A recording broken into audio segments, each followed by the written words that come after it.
Trend എല്ലാവരും വർത്തമാനം UDF അനുകൂലം തന്നെയാണ്. അപ്പോൾ UDF അധികാരത്തിൽ വരും എന്ന് തന്നെയാണ്. ഇപ്പോൾ ഇടതുപക്ഷ നേതാക്കന്മാരുടെ വർത്തമാനം കേട്ടാലും അത് മനസ്സിലാവും. കാരണം അവരുടെ ആത്മവിശ്വാസക്കുറവ് പ്രകടമാണ്. UDF അനുകൂലമായ ഒരു തരംഗം തന്നെ ഉണ്ട് എന്നാണ് ഞങ്ങളുടെ. അതുകൊണ്ടാണ് ഈ 100 സീറ്റ് എന്നൊക്കെ പറയുന്നത്. ആ തരംഗം ഉണ്ട് എന്നാണ്.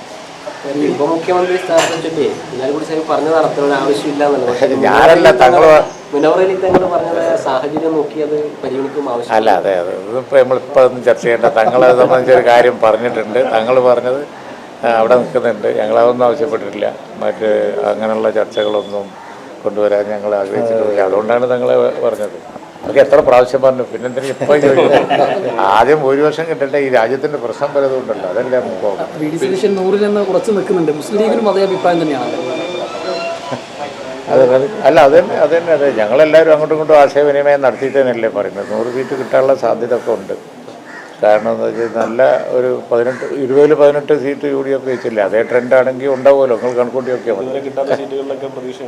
പിന്നെ പേരാമ്പ്രയൊക്കെ അതൊക്കെ വലിയ പ്രതീക്ഷ. അതുപോലുള്ള സീറ്റുകളൊക്കെ പ്രതീക്ഷിക്കല്ലേ. സൗത്ത് അതുപോലെ അങ്ങോട്ട് കോഴിക്കോട് ജില്ലയിലൊക്കെ മുഴുവൻ സീറ്റിലും പ്രതീക്ഷയാണ്. മലപ്പുറം ജില്ലയിൽ പിന്നെ പോട്ടെ. കഴിഞ്ഞ പഞ്ചായത്ത് തെരഞ്ഞെടുപ്പ് തന്നെ അവർക്ക് സീറ്റൊന്നും കിട്ടിയില്ല. തെരഞ്ഞെടുപ്പ് സമയത്ത് വെള്ളാപ്പള്ളി നടേശൻ പറഞ്ഞിട്ട് UDF വരില്ല, ഭരണ തുടർച്ചയാണെന്ന് പറയുന്നു. VD സതീശന്റെ അസഭ്യ തരത്തിലുള്ള പരാമർശങ്ങളൊക്കെ വരികയുണ്ടായി. ഇപ്പം നേരെ തിരിച്ചാണ് പറയുന്നത്. VD സതീശൻ മികച്ച നേതാവാണെന്നൊക്കെ ഒരു പരാമർശം വരുന്നത്. അതൊക്കെ എന്തിന്റെ ഫലമായിട്ടാണെന്ന് തോന്നുന്നത്? അല്ല, അത് പിന്നെ UDF വരും എന്നുള്ളൊരു വസ്തുതയാണെങ്കിൽ അപ്പോൾ അതൊക്കെ ഒരു സാക്ഷ്യപത്രമായിട്ട് നിങ്ങൾ തന്നെ വാർത്ത കൊടുത്തുകൊണ്ടിരിക്കുന്നുണ്ടല്ലോ. ഞാനും ഞാനൊരു വ്യാഖ്യാനം പറയേണ്ട ആവശ്യമില്ല. ഇവരൊക്കെ പറഞ്ഞ സ്ഥിതിക്ക് ശരിയാണെന്ന് തോന്നുന്നുണ്ട്. മീഡിയ തന്നെ വിലയിരുത്തുന്നുണ്ട്. അപ്പോൾ